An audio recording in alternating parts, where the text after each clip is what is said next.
दीपावली के अगले दिन गोवर्धन पूजा की जाती है। लोग इसे अन्नकूट के नाम से भी जानते हैं। इस त्योहार का भारतीय लोक जीवन में बहुत महत्व है। इस पर्व में प्रकृति के साथ मानव का सीधा संबंध दिखाई देता है। इस पर्व की अपनी मान्यता और लोककथा है। गोवर्धन पूजा में गोधन अर्थात गायों की पूजा की जाती है। शास्त्रों में बताया गया है कि गाय उसी प्रकार पवित्र होती है जैसे नदियों में गंगा। गाय को देवी लक्ष्मी का स्वरूप भी कहा गया है। देवी लक्ष्मी जिस प्रकार सुख समृद्धि प्रदान करती हैं, उसी प्रकार गौमाता भी अपने दूध से स्वास्थ्य रूपी धन प्रदान करती हैं। इनका बछड़ा खेतों में अनाज उगाता है। ऐसे गौ संपूर्ण मानव जाति के लिए पूजनीय और आदरणीय है। गौ के प्रति श्रद्धा प्रकट करने के लिए ही कार्तिक शुक्ल पक्ष प्रतिपदा के दिन गोवर्धन की पूजा की जाती है और इसके प्रतीक के रूप में गाय की।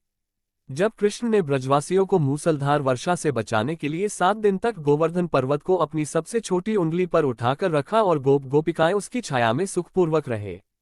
7वें दिन भगवान ने गोवर्धन को नीचे रखा और प्रतिवर्ष गोवर्धन पूजा करके अन्नकूट उत्सव मनाने की आज्ञा दी। तभी से यह उत्सव अन्नकूट के नाम से मनाया जाने लगा। कबीर साहेब जी अपनी वाणी में कहते हैं, कबीर गोवर्धन कृष्ण जी उठाया, द्रोणागिरी हनुमंत, शेष नाग सब सृष्टि उठाए, इनमें को भगवंत। गोवर्धन पूजा के संबंध में एक लोकगाथा प्रचलित है। कथा यह है कि देवराज इंद्र को अभिमान हो गया था। इंद्र का अभिमान चूर करने हेतु भगवान श्री कृष्ण, जो स्वयं लीलाधारी श्री हरि विष्णु के अवतार हैं, ने एक लीला रची। प्रभु की इस लीला में यूं हुआ कि एक दिन उन्होंने देखा कि सभी ब्रजवासी उत्तम पकवान बना रहे हैं और किसी पूजा की तैयारी में जुटे। श्री कृष्ण ने बड़े भोलेपन से मैया यशोदा से प्रश्न किया, मैया ये आप लोग किन की पूजा की तैयारी कर रहे हैं? कृष्ण की बातें सुनकर मैया बोली, लल्ला हम देवराज इंद्र की पूजा के लिए अन्नकूट की तैयारी कर रहे हैं। मैया के ऐसा कहने पर श्री कृष्ण बोले, मैया हम इंद्र की पूजा क्यों करते हैं? मैया ने कहा, वह वर्षा करते हैं जिससे अन्न की उपज होती है, उनसे हमारी गायों को चारा मिलता है।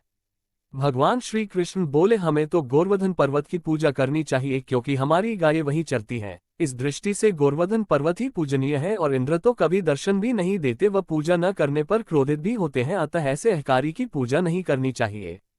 लीलाधारी की लीला और माया से सभी ने इंद्र के स्थान पर गोवर्धन पर्वत की पूजा की। देवराज इंद्र ने इसे अपना अपमान समझा और मूसलाधार वर्षा आरंभ कर दी। प्रलय के समान वर्षा देखकर सभी ब्रजवासी भगवान कृष्ण को कोसने लगे कि सब इनका कहाँ मानने से हुआ है। तब मुरलीधर ने मुरली कमर में डाली और अपनी कनिष्ठा उंगली पर पूरा गोवर्धन पर्वत उठा लिया और सभी ब्रजवासियों को उसमें अपने गाय और बछड़े समेत शरण लेने के लिए बुलाया। इंद्र कृष्ण की यह लीला देखकर और क्रोधित हुए, फलत वर्षा और तेज हो गई। इंद्र का मान मर्दन के लिए तब श्री कृष्ण ने सुदर्शन चक्र से कहा कि आप पर्वत के ऊपर रहकर वर्षा की गति को नियंत्रित करें और शेषनाग से कहा आप मेल बनाकर पानी को पर्वत की ओर आने से रोकें। इंद्र निरंतर 7 दिन तक मूसलाधार वर्षा करते रहे। तब उन्हें लगा कि उनका सामना करने वाला कोई आम मनुष्य नहीं हो सकता, अतः वे ब्रह्मा जी के पास पहुंचे और सब वृतांत कह सुनाया। ब्रह्मा जी ने इंद्र से कहा कि आप जिस कृष्ण की बात कर रहे हैं वह भगवान विष्णु के साक्षात अंश हैं और पूर्ण पुरुषोत्तम नारायण हैं। ब्रह्मा जी के मुख से ये सुनकर इंद्र अत्यंत लज्जित हुए और श्री कृष्ण से कहा कि प्रभु मैं आपको पहचान न सका, इसलिए अहंकारवश भूल कर बैठा। आप दयालु हैं और कृपालु भी, इसलिए मेरी भूल क्षमा करें। इसके पश्चात देवराज इंद्र ने मुरलीधर की पूजा कर उन्हें भोग लगाया। इस पौराणिक घटना के बाद से ही गोवर्धन पूजा की जाने लगी। ब्रजवासी इस दिन गोवर्धन पर्वत की पूजा करते हैं। गाय बैल को इस दिन स्नान कराकर उन्हें रंग लगाया जाता है व उनके गले में नई रस्सी डाली जाती है। गाय और बैलों को गुड़ और चावल मिलाकर खिलाया जाता है। इस दिन प्रातःकाल शरीर पर तेल मलकर स्नान करने का प्राचीन परंपरा है। इस दिन आप सवेरे समय पर उठकर पूजन सामग्री के साथ में आप पूजा स्थल पर बैठ जाए और अपने कुल देवी का ध्यान करिए। पूजा के लिए गाय के गोबर से गोवर्धन पर्वत पूरी श्रद्धा भाव से बनाएं। इसे लेटे हुए पुरुष की आकृति में बनाया जाता है। प्रतीक रूप से गोवर्धन रूप में आप बनाकर फूल, पत्ती, टहनियों एवं गाय की आकृतियों से सजाया जाता है।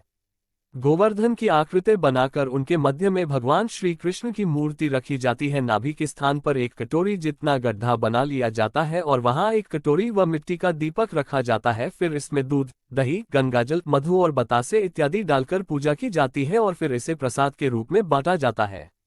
गोवर्धन पूजा के दौरान एक मंत्र का जाप करना चाहिए।